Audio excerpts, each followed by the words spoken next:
How hard is it for Black people to succeed in America? Is it that when Black person succeeds, they're the exception, or it's now the norm for Black people to succeed in America? The past couple of weeks, we've seen Senator Tim Scott and Barack Obama be at loggerheads on what it means to be a Black person and to succeed in America. Only way for a young African-American kid to be successful in this country is to be the exception and not the rule. That is a dangerous, offensive, disgusting message to send to our young people today, that the only way to succeed is by being the exception.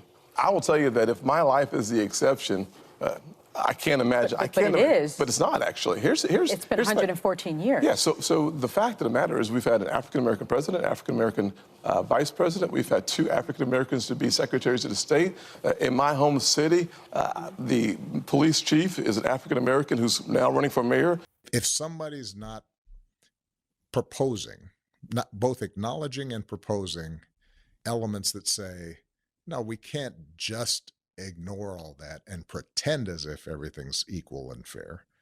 We actually have to walk the walk and not just talk the talk. If they're not doing that, then I think people are rightly skeptical. Well, hello guys, how are you doing? Welcome to another episode of Work Conversations. My name is Ondiro Oganga. I am a business journalist by profession and a digital content creator, and I love coming on here and having a conversation with you guys on Black people, Africa, our empowerment, how we can rise up and take our rightful place at the global stage. The past couple of weeks have been very controversial because Republican presidential candidate Senator Tim Scott was on The View, and you know, Sunny Holstein, who is a very vocal presenter and is always very keen to raise issues about Black people, whether you agree with her means or not, was at it with the senator.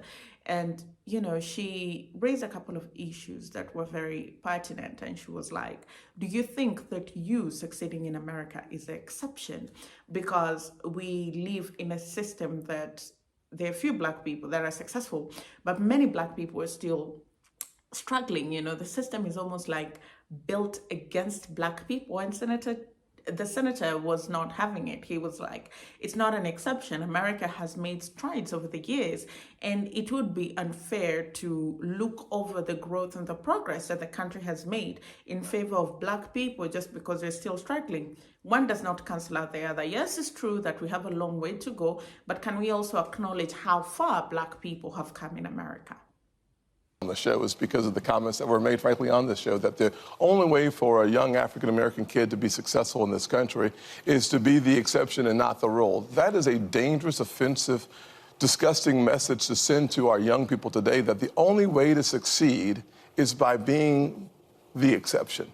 I will tell you that if my life is the exception, I can't imagine. But it is. But it's not, actually. It's been 114 years. Yeah, so the fact of the matter is we've had an African-American president, African-American vice president. We've had 2 African-Americans to be secretaries of the state.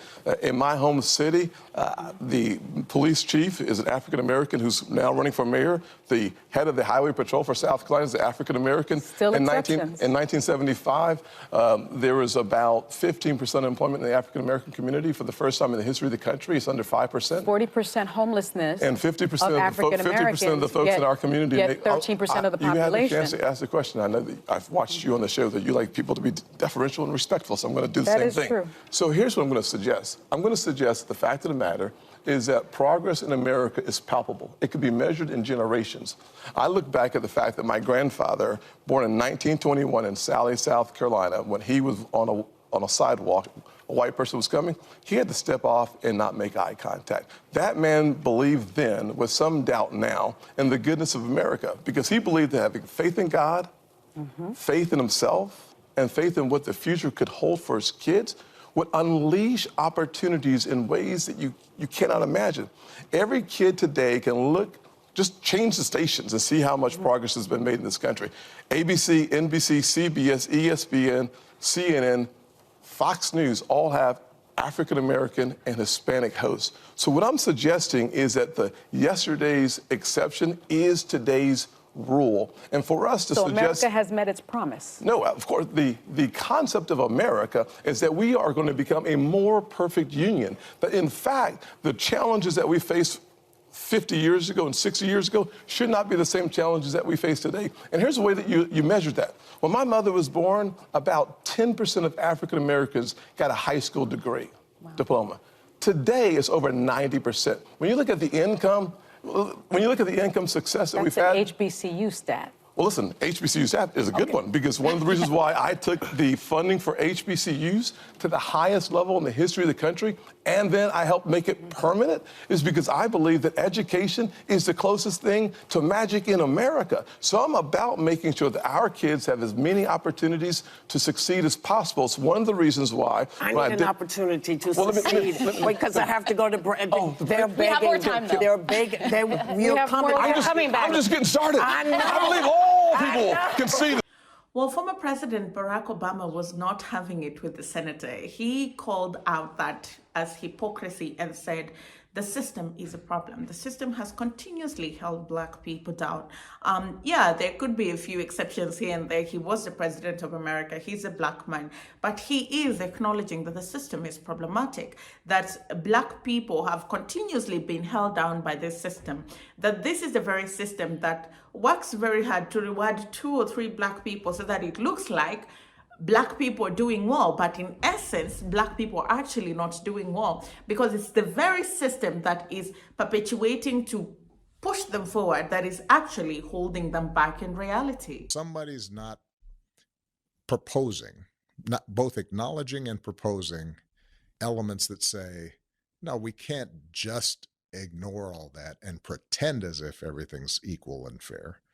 We actually have to walk the walk and not just talk the talk. If they're not doing that, then I think people are rightly skeptical.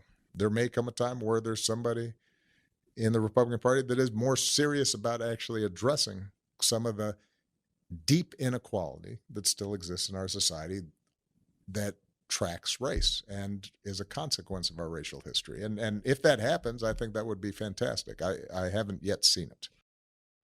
That was the former president. What President Obama said was spot on.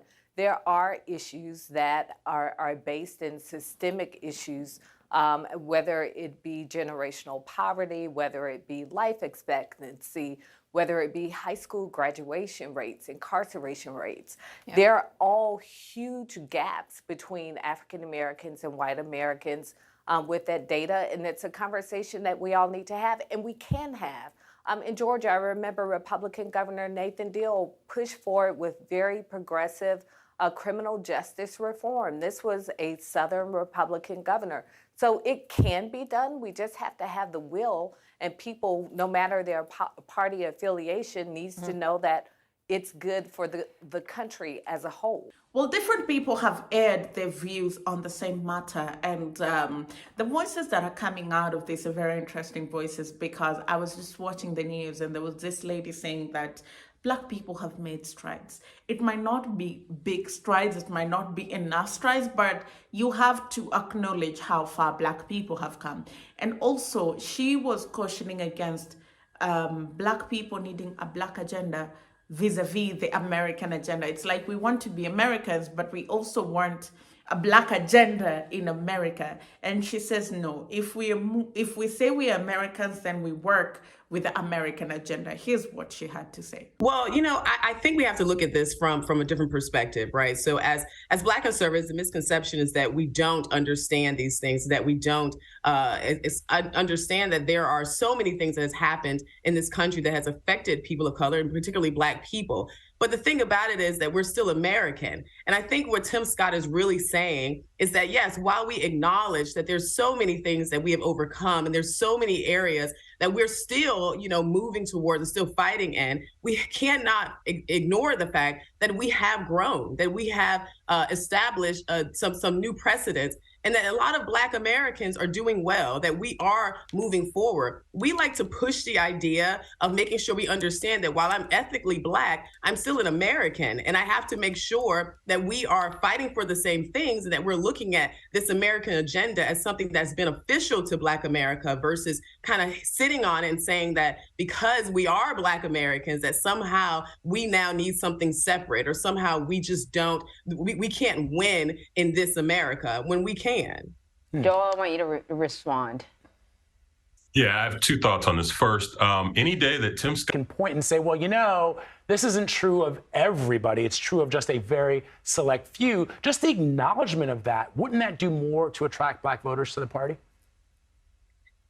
Personally, I don't know how much more acknowledgement is necessary. I don't know Black conservatives who don't acknowledge that racism is something that is here, that it's not necessarily as widespread as the Democratic Party would like to present it. But we're not saying that racism doesn't exist. We've never said it doesn't exist. We believe that it's a heart issue that can't be legislated through politics. However, that being said, that's why we focus on policy. We focus on policies that are going to benefit Black Americans and Americans as a whole. And I really think that whenever, and here, let me start here. Whenever I've had a conversation with people who have converted, so to speak, from the Democrat side to the Republican side, it didn't come because we confirmed or affirmed this notion that we're living under this oppression. It's because we've given them something that's liberating. We give them a message of freedom, a message that says that while they're telling you to be anti-capitalism, we're telling you that capitalism is the only system that has pulled people out of poverty. And while they're telling you that socialism is good, they can't confirm or show you where socialism has worked in any other country. So therefore, what we're saying is that we have an alternative to what you have been told. And if you look into what we're doing, you'll see that if we just subscribe to these principles, not people, but principles, that your life will change. And I've seen that happen over and over and over again as I speak with people. Well, it was very interesting because the gentleman that spoke right after her says one person making it in the system doesn't cancel out that 10,000 other people struggling in the system. It's just that Democrats and Republicans are saying the same thing, but it's potato. Republicans will say we have an unemployment challenge in the country. Democrats will say Black people are unemployed in the country and it's systematic racism. And then Republicans are having a problem processing what Democrats are saying because it's like you're saying the system is not making any effort to address the challenges that we have at hand. And it's like the system is working against you. And Democrats are saying that's exactly what we're saying. And so it's almost like two ideologies that are conflicting because of who is saying them, but the issue remains the same. As a Black American, as a Black Democrat, I disagree with the premise that Tim Scott presented, that his existence disproves the existence of this theory of American racism. I mean, look, I'm a Black man. I went to an Ivy League university. I don't think that racism doesn't exist just because I've done well in my life and my career. And I think what President Obama is presenting is that perspective, that just kind of underscoring that you achieved, that Barack Obama existed so that no other Black folks are struggling is probably the frustration that's being reflected there. And I think what he's challenging Tim Scott and Nikki Haley to do is to present a real plan. And so, look, I think this is good old fashioned. This is what we want. This is not your typical kind of MAGA politics. This is the politics from when I first started in politics 15 years ago, where you have people talking about the issues and talking about, do you have a plan? What's your plan look like? What does your plan look like, going back and forth? I think this is just good old fashioned Democrats versus Republicans arguing about how to support the people that they want to represent. Right, and Janelle, than what people deserve, given the founding documents of this nation. And so, yes, I think what we end up having is what I call a love language disconnect in our politics, which is that you have people saying the same thing differently. I think every Republican, including Senator Scott, would agree with the notion that there is generational neglect that occurs in minority communities. You look right here in New York City, $40 billion behind in public housing. You look right here in New York City, we have public schools today more segregated than the height of Jim Crow. Yes. Republicans call that a political systemic problem. I think Democrats call that a systemic racial problem. I think all of them are referring to the same thing. And I think what Republicans have an issue with is the syntax around the phrase systemic racism, which has a connotation that America in and of itself is irredeemably racist. And I think that is what people push back upon, not on the actual reality that no one should be able to deny, that racism is real, that we still have work to do. And I think there's a coalition of Americans across the political spectrum that can coalesce around that point. Anyway, let me know what you think. Do you agree with the senator or do you agree with Barack Obama? Let me know what you think. Do you think that one person succeeding in a system or a couple of Black people succeeding in the system cancels out the fact that the system is unfair to Black people? Or do you just think that the system is unfair to Black people and the few that make it out of the system are the exception and not the rule? Let me know what you think in the comment section. I'll see you again next time. My name is Ondiro Oganga.